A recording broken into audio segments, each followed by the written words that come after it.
I'm your host, Jeremy Begley. If you've ever spent any time in construction, you've heard the same story over and over again. Value engineering, cut the budget, strip the good stuff out. Maybe someday we'll put it back. Well, today's guest took a look at that entire process and basically said, what if we've been solving the wrong problem? Jeff Carroll is the president of Tartan Residential, and he's proven that investing more in energy efficiency can actually bring more financing to a project, not less.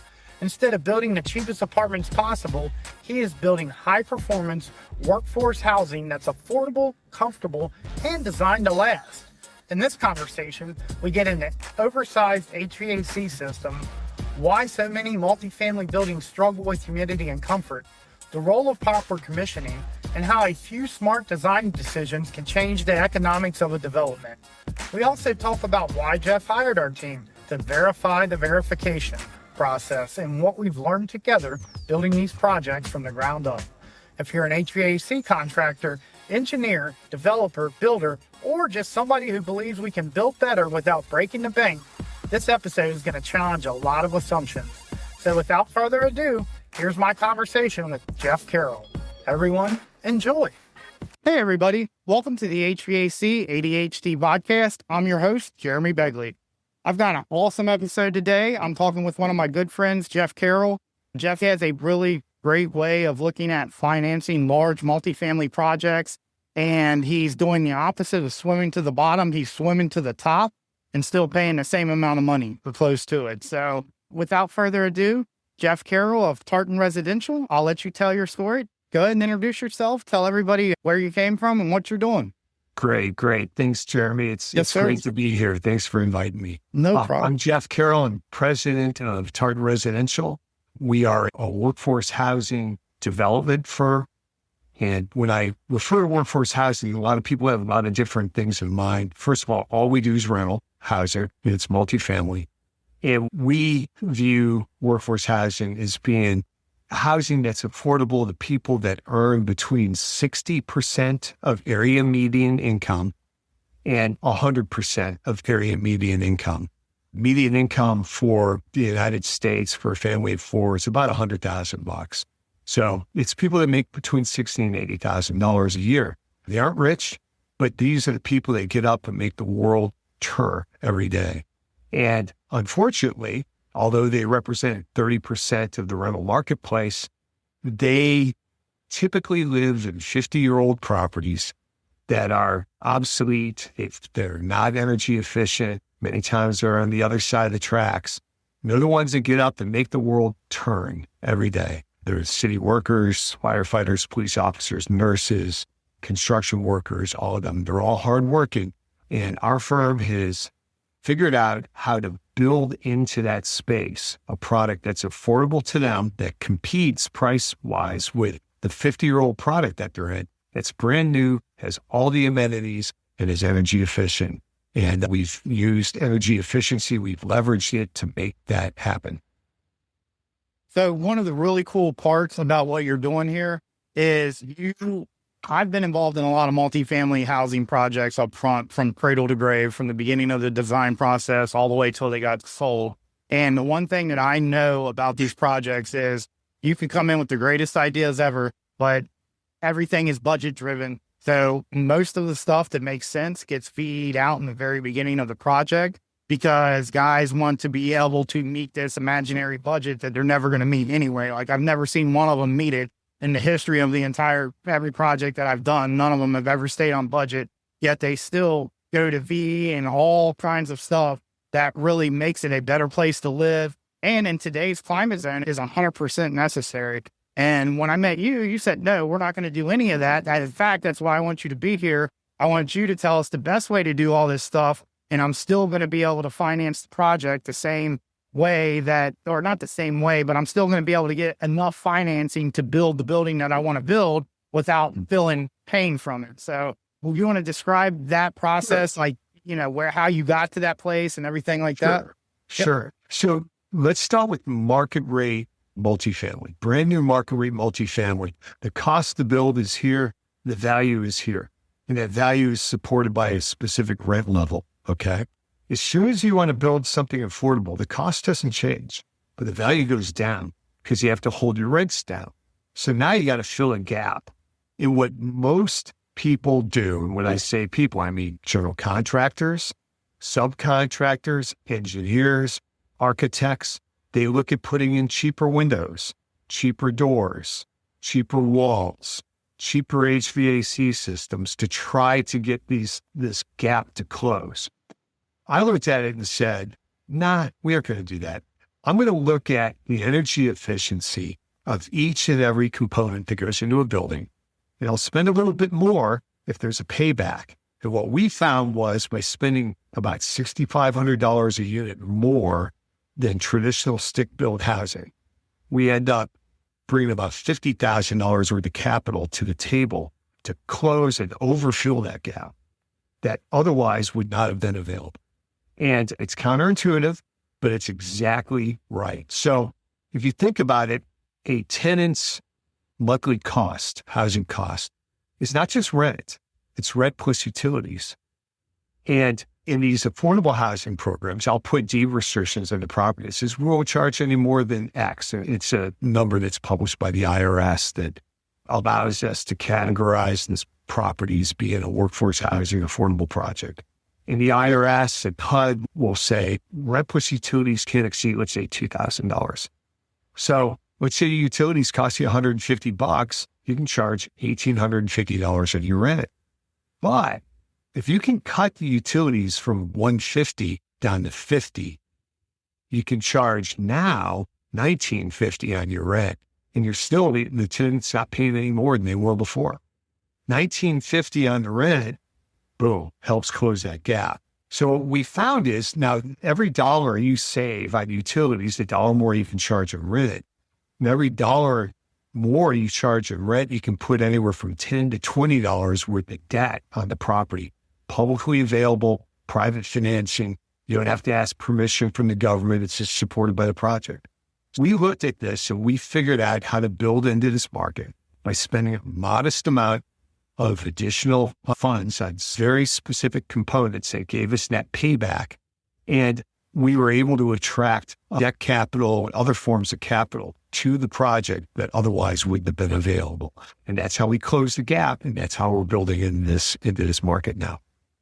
So this is not imaginary. You've done 2 projects now, right? Like you've done, Davison Landing fully up, operational. We're going to talk about some of the challenges of that. And then you have another one, Johnstown Farms, that's in development. Well, you already are in the midst of building those as well. And then there's a third one you've already purchased property for. So I just want people to know. Actually 4 projects. Okay, 4. I didn't know about the 4. Started this initiative. I started working when I got out of graduate school in 1988. Got my MBA, and I started thinking about where I wanted to be, and I wanted to be in the affordable housing space. It's a noble place to be. And if you can make a good living doing the right thing, helping people, that's awesome. That's right in my bailiwick.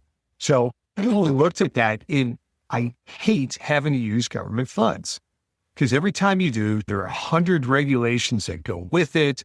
It's just incredibly difficult and cumbersome. Plus, doggone it, if we made TV sets 10 years ago for $2,000 for a big screen TV and you can buy them for $200 now, why can't you do that with housing?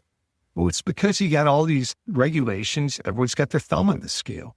So it occurred to me if I were able to figure out how to minimize the amount of government oversight by using private funds, I should be able to get there. And that's been my entire program, my entire career, how to build affordable housing, particularly into this workforce market, the holy grail of multifamily housing, without having to use any scarce government funds. And we figured it out, but it took about 30 years. And it began with a small duplex project in Kansas City called Buchanan's Crossing. Originally, we were going to build 24 units there, 12 buildings. And the city came along, and we had our financing and everything put together. Our plans were already approved. And the city came along and said, yeah, that manhole you're going to hit with your sewer, we want you to hit another one. It's 550 feet east of your site. You've got to acquire easement. There's a private property. Oh, and you got to cross a 144-foot ravine that's 40 feet deep. And then you can hit the manhole over there. And whatever it costs, you're going to have to figure it out because we aren't going to help you with it. I said, so you expect it was going to be a veterans housing project, And it's like, you expect veterans to pay for this? And they said, oh yeah, we forgot to tell you, we want you to size it for 400 rooftops, but we aren't going to help. I said, man, okay, this happens all the time. Okay. You get shook down at the last minute when you're just trying to close a deal or you just closed it, and you can't fight the city because then you end up, they're going to inspect your construction. You just got to go with the punches. So what I did was I stepped back and broke the project into two phases, an 8-building phase and a 4-building phase. And when I got the additional $500,000 worth of financing to pay for this bridge and this offsite work that we had to do. And in the process of doing that, it occurred to me, I said, this is a perfect opportunity to answer a question that I've had my entire career. The first half of my career, I worked in the manufactured modular housing industry, building manufactured home communities, operating manufactured home communities, and building modular subdivisions. Everything I did was with factory-built housing. Everything was privately financed. It was from like 1988 until like about 1997 or so. And it was about 10 years. Then after that, I stepped into 2000 is really when I stopped doing that. I stepped into the tax credit financed development of apartment industry, working as a consultant. And we were in the middle of a recession in 2000. Acting as a consultant was the way to go. I learned a lot, but every deal I saw was stick built. So why is it that in this publicly financed world, everyone's building stick built, and in this privately financed world, everyone's using factory built? Why do these two worlds not merge at all? So I said, this is a perfect opportunity. I do phase 1 stick built. I can do phase 2 factory built. So I started looking at it, and at first I was going to do modular. And, modular for a 1,200 square foot apartment unit, you got to break your units into 3 pieces. Each piece has to be shipped separately in a flatbed truck. Might cost you $2-3 a mile to get it to site. If it's 500 miles, it's $1,500 potentially per piece. 3 pieces, $4,500 just in shipping costs, which goes a long ways towards eroding the amount of labor savings you had for building in factory. So I said, modular isn't going to work. I need something else. And I started looking at structural insulated panels. It's been used in these exterior wall panels or R28 or R26 or R18 or R16. There's a number of different types. These exterior wall panels, you can put 10 units on a flatbed truck, assemble them on site. The unit doesn't show up with wheels on it. It's less obnoxious to your neighbors. Plus, it's energy efficient. The modular units are still an R13 bad insulation wall. Initially we were looking at R28 panels. So we went ahead and did it. We paid more for the panels. And then we just said, let's see what we can work. And side by side, today you'd never even know which one is which unless you're paying the utility bill. But it was an absolute success. We did it. We learned that with half the crew earning half as much per hour, we could put up twice as much exterior wall in a day as a traditional framing crew. In fact, you could have 2 laborers and a guy who knows how to use a caulk gun to level, and you can boom, boom, boom, boom, boom, and your walls are up and you're ready to put your roof on and your roof trusses set down. You can be dried in a couple of days. So we looked at this and said, yeah, there's something here. That project opened the door for us to put together a design charrette where we had a guy from ASHRAE, one of the ASHRAE fellows, a guy named Chris Mathis Consulting.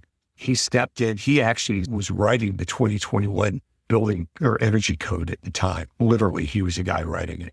He was on our design team. We had our architects, our subs, our general contractors. We brought in some mechanical engineers who kept wanting to minimize first cost, and I kept having to kind of smack them a little bit to get them to say, stop.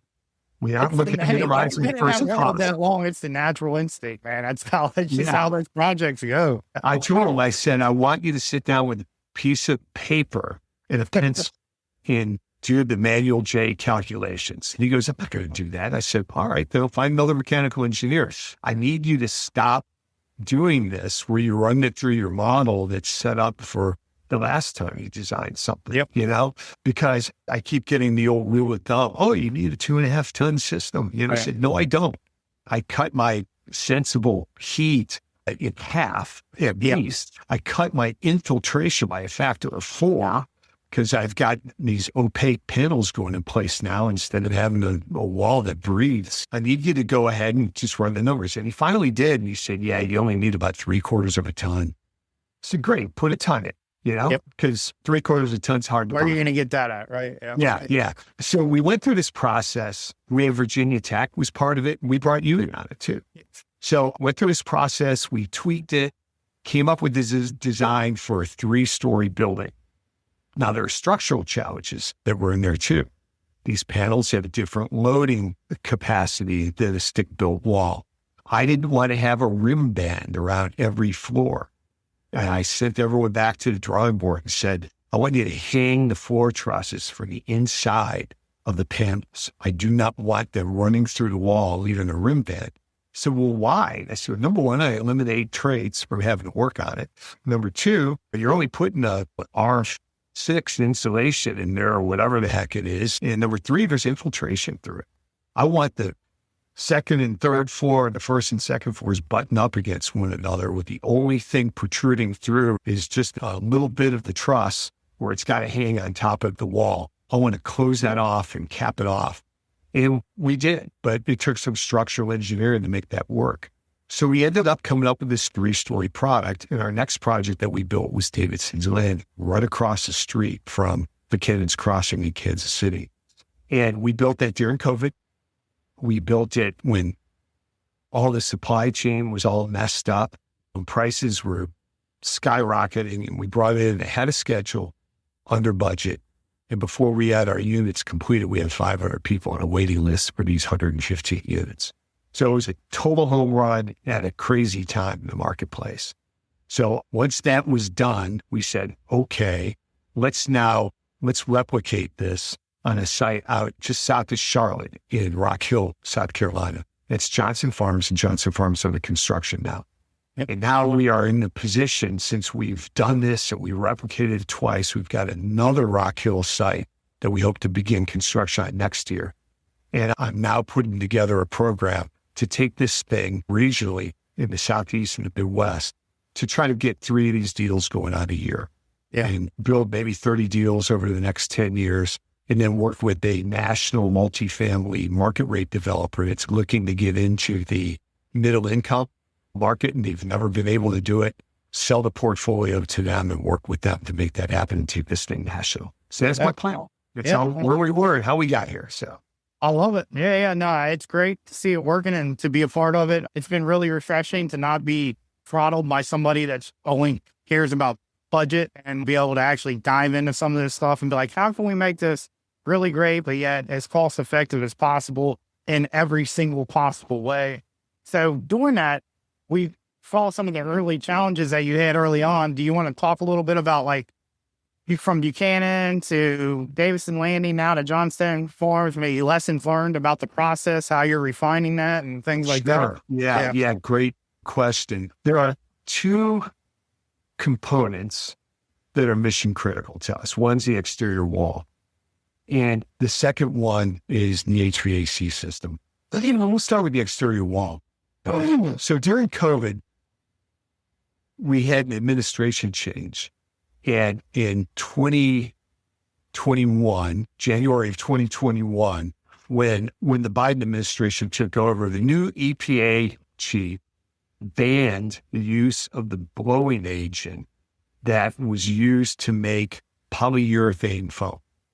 Now, if you remember back during COVID, how hard it was to buy furniture, and it's because furniture has foam inserts.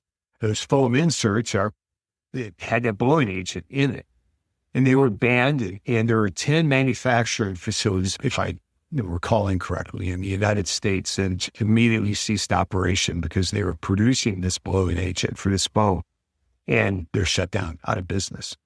There's one pre-approved facility in, I think it was Houston or Louisiana, that was approved for a revised type of foam that evidently had a lower carbon footprint or a lower impact on the environment. And all worldwide demand, not only for exterior wall panels, not only for furniture, but for the spongy material in your dashboard on your car, for Yeti coolers, for refrigerators, went immediately to that plant, and they were unable to keep up with worldwide demand. So, man, we aren't going to be able to use polyurethane foam, and we just closed on this project. What do we do? So why don't we, instead of using an R26 or R28 polyurethane foam, why don't we do 18 graphite-infused polystyrene? So we went out and checked it out. 10 producers of it in the world, they're all in the EU, and EU said nada. I think that's no in some language over there. Yeah, sure, nada to Americans purchasing their foam. So it's like, okay, what do we do? R18's out. What's this going to do to us? So we ended up with an R16 panel that was just traditional polystyrene. We said, this is what we're going to have to use. So in the effort of trying to save the environment, they just kind of ruined the environment a little bit. Yeah. Here's the interesting thing.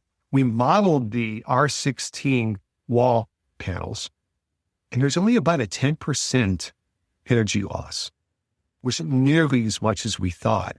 I would have thought at the time that it was a linear thing between the R value and the energy savings, but it wasn't. There's a definite point of diminishing returns. It's usually 0 to R19. After that, you got to go all the way up to 50 to get the same exact bang for the buck that you got from 0 to R19. So then you've got incremental cost associated with that. It doesn't pay to do it. Exactly. What we found is you've got other forms of energy inefficiencies or energy. You've got sunlight making it in through your windows. That's going to heat or whatever your units in the summertime that you're going to have to cool for that. And your wall panel, it doesn't matter what wall panel you got. That radiant energy, you still got to deal with it. You got the same thing. You've got the same amount of latent heat coming from your washing machine and your dishwasher and all that stuff. Big problem. And plants. I guess plants give off latent heat too. And people do too.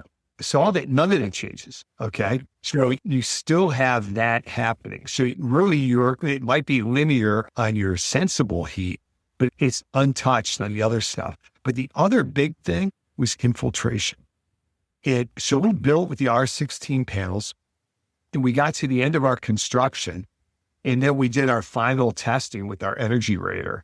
And sure enough, our ACH 50 was, I guess for traditional construction, it's like 5, 6, 7. It depends. Yeah, it depends on what they're doing. If they're using exterior insulation, we see it get down there around the 2s, but just regular stick built with no exterior, 5 or something like that. 4 to 5 is about where they live. Yeah, 6. We were at 1.5. A little bit of a leaky house, but yeah. We were at 1.5. Yeah, I know. Exactly. When you get into SIPs, man, there's just so much you can do. It changes the game.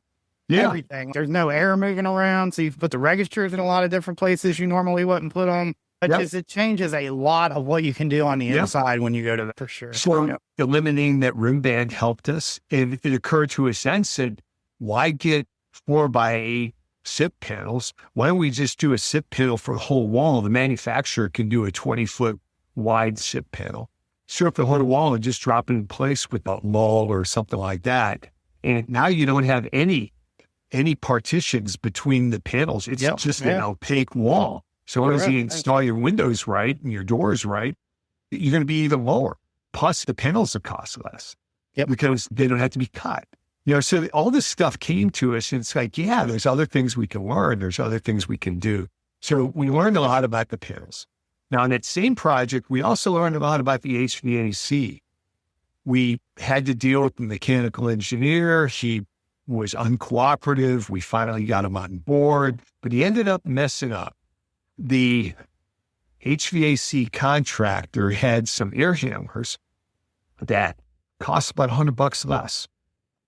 And he contacted the engineer and said, hey, can I make this swap? And this RFI, he put it in, it never went to the contractor team or the energy efficiency team. The engineer approved it. He put in these, saving $100, these air handlers that were mismatched with the outside unit.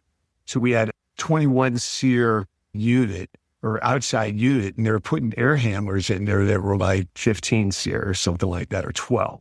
The other things, there's a little bit of a technical audience listening. I think you're talking Davison's Landing right here. And so those were the carrier crossover outdoor units, inverter units. You use those right when they came out. Is that correct? That's what you originally had in there. That's what's in there right now. I think so. Yes. Yeah. Yes. So the point I'm making is this, like there's a very specific air handler that has to go with that thing anyway to maintain the efficiency of it. And so the minute the guy stepped outside that, he made a clear indication that, hey, the contractor didn't really understand the relationship of that matchup in the equipment that you guys are putting in. And also, too, the engineer, which is very typical. They don't even care. They usually put on there or comparable. And now this is a thing that we're into even with these engineers right now is where because of the specificity of the inverter and the matchup that needs to go with it, you can't say or comparable because the next piece of equipment might operate totally different, have a different commissioning protocol, have a different type of efficiency rating and everything. So engineers really, in my mind, this is just one of my soapboxes. Like in my mind, engineers really have a lot of stepping up to do and changing the way that they do their specifications. And it needs to be true. Specifications means that you are specifying something that works in that job. It can't be a thing that came from the last job and the job before that, like you said, using these boilerplated templates where they're just like, okay, that's your specification. Okay, that's your specification. Boom, there's my stamp. You know, and that's what's happening. That's why these problems exist that you're talking about right now. And for you, that caused a big headache. It kept you from getting funding, right? Or financing or something like that. Or trying to anyway. We were looking for a net zero ready project. Oh, yeah. And we hit it with the wrong air handler by a fraction of a point. Okay. We ended up still being like a mid-40s HERS, you know? Right. Yep. But we were designed to be a high 30s HERS. Okay. Yep. But apparently we ended up being borderline on getting our net zero ready. The net zero ready had some funding associated with it. What happens is if you get a net zero ready project, you can get better loan transaction terms. Yep. And that's all stuff that I was leveraging for this project. And I had no idea that this was going on until we were doing our final testing at the very end of this project and the equipment was already in. So I was pretty angry. We lost about $10 per unit per month on energy efficiency, which meant that our rents had to come down $10 to make up for it. And $10 per unit per month is $120 per unit per year. You take that for 115 units, it all goes to the bottom line. We lost about $500,000. Holy crap, from that one mistake. Wow. That one mistake cost us at least $500,000 in value. So we said, all right, so what do we do? In the future, the mechanical engineer doesn't work for the architect anymore. It works for me. Yep. In the future, mechanical engineer, if they're ever presented with an RFI, the entire energy team has to sign off on it. In the future, I buy the equipment and my subcontractor installs it for me. There's no swapping it out. I buy the equipment direct. And, you know, we specified it, we're buying it. And by doing so, we actually are able to eliminate some of the markup on the equipment. I know that probably makes some of the subs uncomfortable. And maybe some subs will say, well, we won't install your equipment for you then. But I will have zero room for error on this ever happening to me again. Yep. In the future, my entity that buys the equipment, will provide a warranty for labor and materials, and we'll look for the exact same warranty from our subs and from the manufacturer. We want to make sure that if there's a mistake in a problem or some problem with the equipment from the manufacturer, that the entire time that we're holding that project, at least for 3, 4, 5 years, we got warranties in place. And if we have to set aside funds to warranty it ourselves, we'll do that. We decided also that we would insert ourselves into the preventative maintenance loop, making sure that the outside units are cleaned regularly, freon's checked right, that the inside unit, the filters are changed. We change the filters every month, whether they need to be changed or not, because I want one of my people in each and every unit to see the unit. You can learn a whole lot about your tenants by being in there every month and seeing what's going on. And there have been tenants that change locks, tenants that unplug the dehumidifier, tenants that do all these different things. We want to know about it. We want to know about it in advance before there's a problem.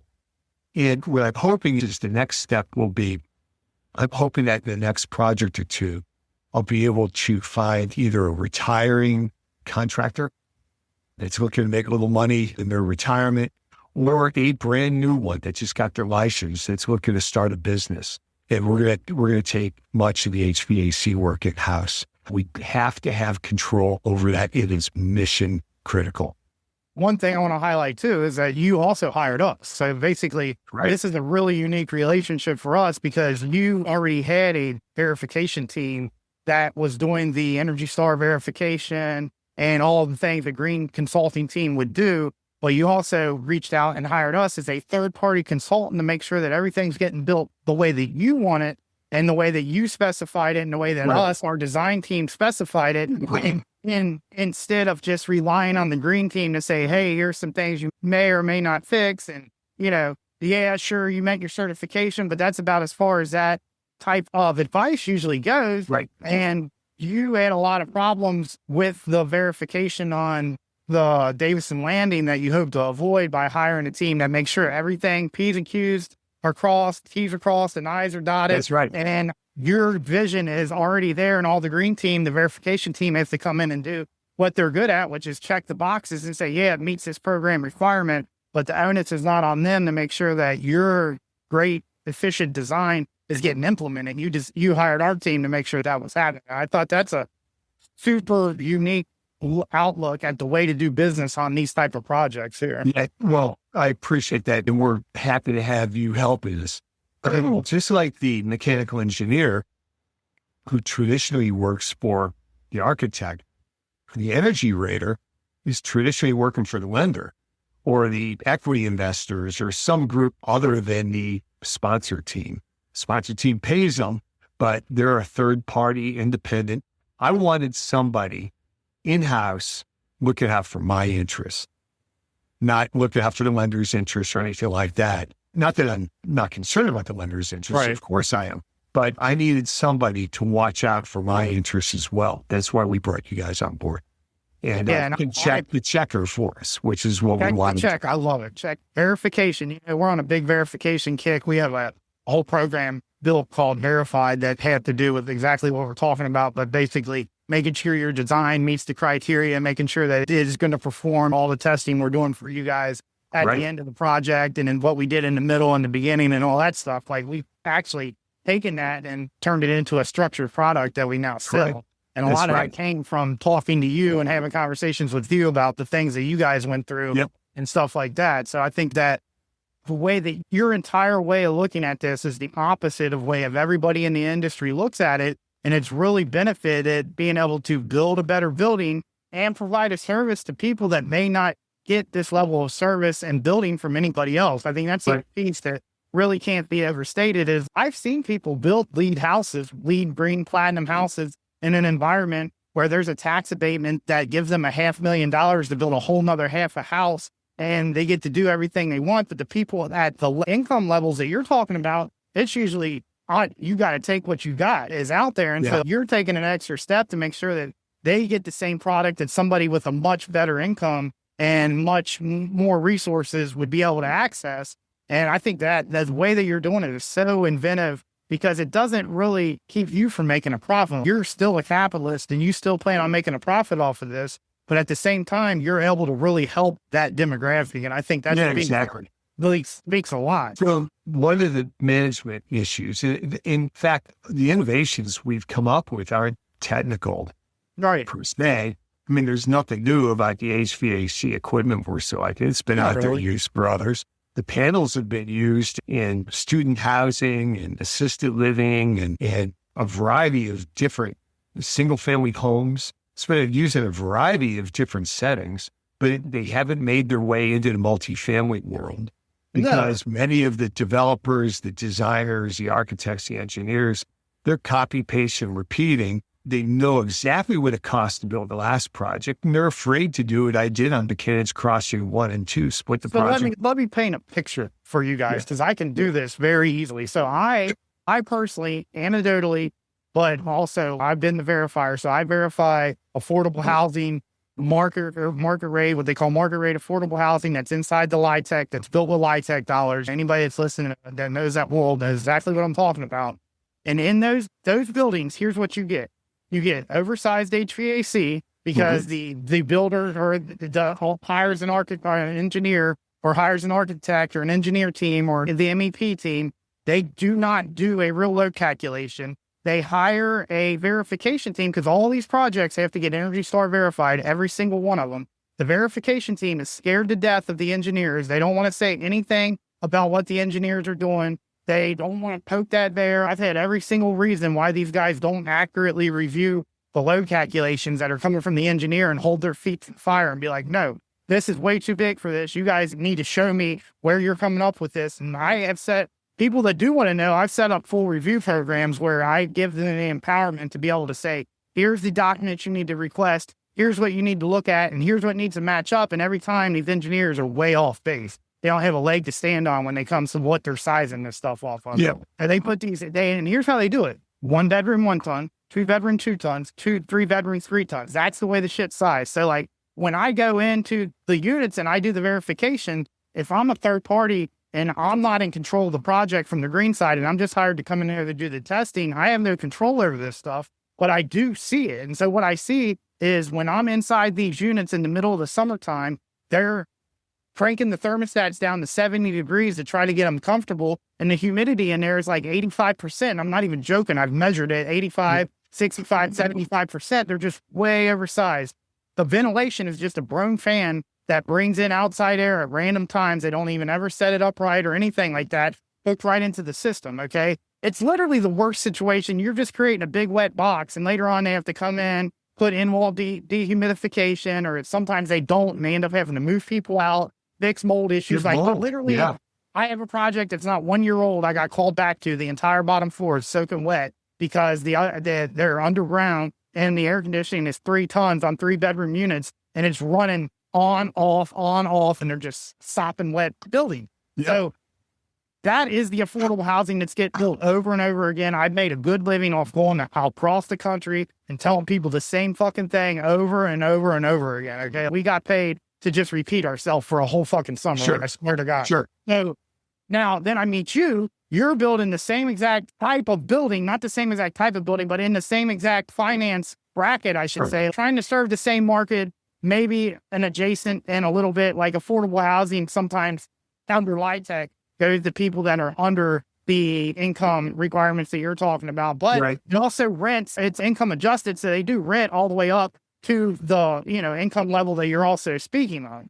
So then what your income level is a little more workforce development and affordable housing. But at the end of the day, it's the same financing mechanisms and it's the same programs that both of these type of buildings go through. So you get that building versus the unit you're building, it's the same size where it's the properly sized HVAC. They have a dehumidifier in them because we know even if we size it right, there's going to be days when the thing's not running at all. People want to crank the thermostats down, a bunch of weird stuff. So you provide the in-house dehumidification and the properly designed ventilation. So it's actually a very well-designed operating building that works like you would expect it to build, that people really feel good about living in and want to live in. These two buildings are built side by side. The only difference is this team is worried about getting the budget as small as possible and then where every dime and every dollar is going to come from. And you've created a financing mechanism where it is actually dependent on making the building better. It's like two opposite worlds. It's insane. So you sit here and watch and be a part of. Yeah. And so when you oversize a unit, I mean, you know better than me, when you oversize a unit, it cycles on and off. It costs more just to buy it because it's oversized. Cycles on and off, which means it wears out, has to be repaired or replaced faster. So it introduces humidity into your unit because it condensate. Every time it fires on, you end up with warm air cooling so quickly, you end up with condensate on your walls. It's a dew point happening over and over again and in multiple different places in the house. Any condensing surface turns into a condensing surface. I've been in some of them so bad with the building owners. One time the guy goes, we were in one of the units and the tenant was in the other room. He goes, I think this lady spilled pop all over the floor. It's a nonstick floor. I'm like, Yeah, that's water. It's not pop. That's water because that's how much water is in this apartment building. Every surface that can condense right now is condensing. You put your hand on the counter, it's wet too. It's just moist in the whole entire place. So. Yep. Yep. Yeah. So that's kind of the thinking behind it. We all want to live in a world that's we're breathing good air and drinking good water and all that. And we try to do the right thing by putting our recycled stuff in a recycle bin and not throwing stuff out the window while we're driving on the freeway and all that. I get it. I'm not like trying to save the world. I was just trying to save a penny. And what ended up happening is we ended up with a net zero ready product that has won awards. And all I was trying to do is save money by investing carefully into the appropriate components that allowed me to get there that had the biggest payback. It was the HVAC and the exterior walls. So we ended up doing our part to save the planet and saving a penny, and making investors happy and making tenants happy and all of that. So it's great. And we're delighted with what we've got. And now we're trying to figure out how to take what we've learned and to do the next thing. And it's probably going to be, I mentioned it, there are a number of innovations. They aren't huge, but the combination of which has never really kind of been tried. Using exterior wall panels, changing the way the design process works, where we're maximizing value instead of minimizing cost. Bringing the engineers in so they're working directly for me. Bringing in checking the checker who works directly for me. Buying the equipment directly ourselves. Making sure it's warranting it ourselves if necessary, doing the preventative maintenance, doing the maintenance, and then closing the loops that when we design the next project, we said, we're making the mistake we made on that project again. We're going to do this instead. So we can learn it, we can close the loop, and you don't do that by sticking your head in the sand. That's all owners have done in the past. They end up saving a nickel on their HVAC equipment, and they end up losing $100, like operating it. And callbacks and maintenance and everything else. That's one you guys are dealing. We don't have time to get into it on this, but I know you're dealing with on Davison's Landing right now, a bunch of bad compressors and bad boards and stuff like that, which is a piece that's going to get solved in the next project because we're going to be completely commissioning every single unit individually. Everyone. We're not sampling. We're not doing anything. We're commissioning every single unit precisely, making sure that it performs right and benchmarking it and everything that needs to be done. So that's another lesson that got learned right now, just because of COVID and a bunch of other things. People didn't even understand these inverters when they were getting installed, and you guys are kind of paying the price of that right now and having to go back and fix it. So that's another thing that we are going to be able to straighten out in this next iteration of things that's going to work a lot better than it did before. Yeah, I'm glad you brought that up, Jeremy. That was something that was startling to me. These projects during COVID, when the world was shut down, I was thinking, how do I make my residents recession-proof? And how do I make them AI-proof? How do I make them AI-proof and recession-proof? And I said, I know.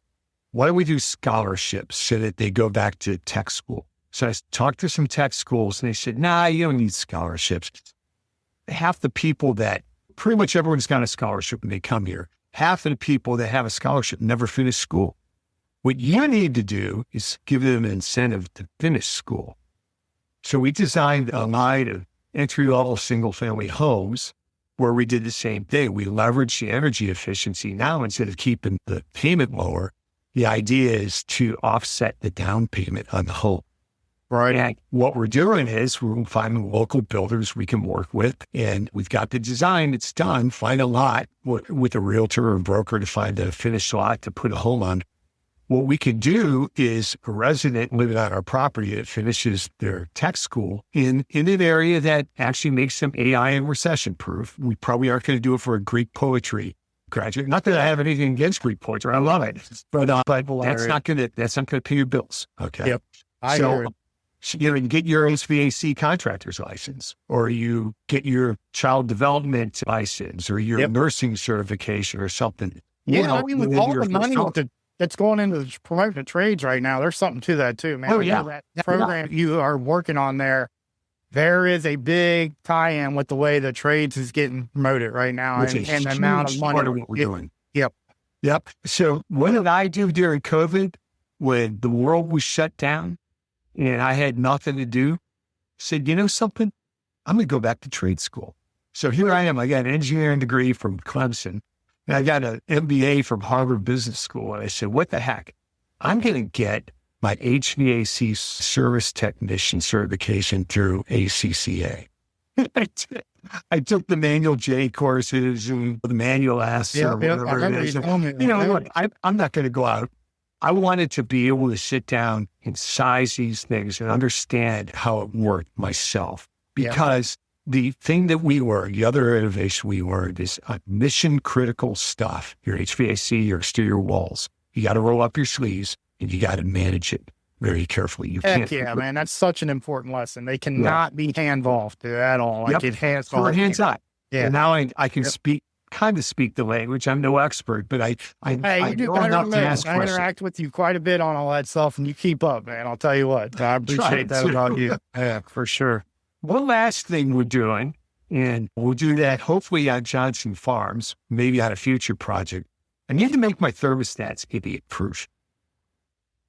Don't ever. I cannot tell you how many times we end up having to respond to a call in the wintertime. My heat bill's $700 and I don't know why. And they got an emergency heat, So I do have something we can set up. I have a little alert system thing we can work in. I'll make a note, put it in design. Like I have a whole entire, one of my buddies is way down the road for automation and alerts and stuff like that. So like I have something that we can work into this that will actually help you with that quite a bit. Yeah, I actually found some thermostats. It may work, but you can preset the range of the thermostat. It won't get any colder than 68 degrees. Yeah, you can get any hotter than 78. Yep. And they can set it anywhere they want, but that's where it's going to be. So it's kind of like the idiot proof in a commercial building. Everyone feels better when they're able to play with the thermostat. It doesn't do anything. It's just So that's coming up with the right program. And there's probably training for the residents. Here's your video on how to operate your thermostat. Sign here once you've seen the video so we know you've seen it. And it's all part of the move-in process.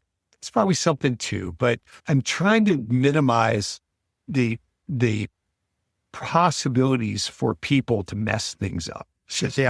Hey, if you can take the human factor out of it, you change a lot of stuff. I mean, that's just life in general. You know what I mean? Like the more that I don't want to get into some philosophical hole about AI because there's a lot of that out there. Like, oh, the robots are coming. But I do want to say that there are things that are better controlled by automation than humans that can make the situation a lot more palatable for all involved, for sure.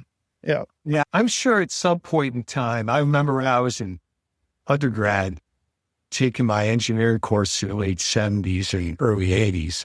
Initially, they gave us a slide rule to use. Then HP calculators, engineering calculators came out. And at the time, there were people saying, man, all those people that run slide rules all day long, they're going to lose their jobs. Well, guess what? They found something else to do. They started using calculators. Now they're working with calculators. Exactly. AI isn't something that's coming. It's here. Yeah. And the unemployment rate is still low. Yep. Some industries have been hit pretty hard by it, but other areas, people found how to use it as a tool to help them be more productive in the jobs that they currently have. So I think what we're seeing is the gloom and doom from AI is less than what people were saying. It's kind of like Y2K all over again. The hype sells the cake. I mean, what can you do? Like that's just the way it always goes. We're running up on our hour here, so I'm going to go ahead and bring it to an end. But before we end it, two things. One, is there anything that you want to put out there to the audience that you'd like them to know or talk about or anything like that for your own business? Sure. A couple things. I have made presentations at several seminars and conferences dealing with offsite construction, with construction of multifamily, where I actually walk through the numbers on how much we spent, how much we saved, how we made all of these. And I took it right from my projects. So the Cannons Crossing 1 and 2 and Davidson's Glen, I got all the numbers. I uploaded that to you, Jeremy, so you can make that available to people. I'm not trademarking any of this stuff. 30% of the world is begging for what I'm building. And I encourage other developers to step into that space. And if you show up competing with me, I'm going to have to figure out how to do a better job. Competition makes the world a better place. I'm cool with that. So that's out there. Secondly, if you're looking at retiring and would like to keep your license active and make maybe a pretty nice little retirement income by working with me as I build my portfolio, we're building 2 and 3 bedroom apartment units in pretty much the same climate zones with the same buildings. So it's the same units over and over and over again. Call me, 704-905-2276. That's my business number. Or you can look me up online at tartanresidential.com. And I'd be more than happy to talk with you about potentially plugging you in to help us to bring some of this stuff in-house so we have more control over it. If you're a new licensee and you're looking at potentially wanting to build your own business, give me a holler. Maybe you could work with us as well. And if you're a new licensee, you have me as a trainer that will be there training you, and we're one of the best trainers in the country. And that is a value add for anybody that's new that may want to take Jeff up on his offer. I just want to throw that out there. You have access to us as well through this program. That's it. That's it. Yeah. So Great. I love that. I appreciate you giving me the opportunity to speak here, Jeremy. I appreciate you coming on and bringing me into your program, man. It's been really, really cool. Like really cool. I'm having a blast, having a time of my life, and I'm looking forward to growing this with you. Absolutely. I appreciate it. One last thing. We ask all our guests before we get off. The world ended tomorrow, and you were the last person on earth left before the world actually ended. And they're like, hey, before the world ends, paint some advice on the wall for the society that comes next. What's that advice look like from you? Yeah, others are more important than you. Love it, man. Others are more important than you. We'll end with that. Jeff, thank you very much for coming on. And it's been a great episode, and I can't wait to see what comes next for what you're building here, man. Appreciate it. Thanks. Yes, Take sir. care. Thank you. Bye-bye.